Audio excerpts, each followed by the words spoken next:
What a rivalry, what a match. Yes guys, আজকে থেকে Ashes series start হয়ে গেছে, যেখানে অনেকটি মজার জিনিস দেখা যায়। Mitchell Starc 7 wicket, Ben Stoke 5 wicket, Harry Brook half century, Jofra Archer 2 wicket.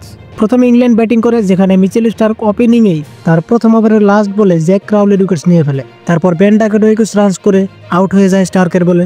Next অলিপট 46 runs, তারপর স্টার্ক ভাইসাব জয় রুটকে আউট করে দেয় 0-তে। আর এটার পর মিচেল স্টার্কের 100 উইকেটস কমপ্লিট হয়ে যায় এই অ্যাশেজ সিরিজে। পরে মিচেল স্টার্ক ইংল্যান্ডের ক্যাপ্টেন বেন স্টোকসরেও 6 রানসে বোল্ড করে দেয়। টোটাল 7টি উইকেটস তার খাতায়। অস্ট্রেলিয়ার স্কোয়াডে তাদের আরেকজন স্টার বোলার হ্যাজেলউড নেই, তারপর প্যাট কামিন্স নেই, তারপরেও টিমে কোনো প্রবলেম নেই। মিচেল স্টার্ক একাই কাফি।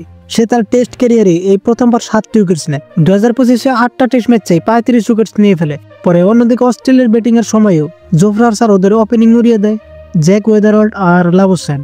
Next David Smith, Khawaja, Travis Head, Green কেউ খেলতে পারেনি।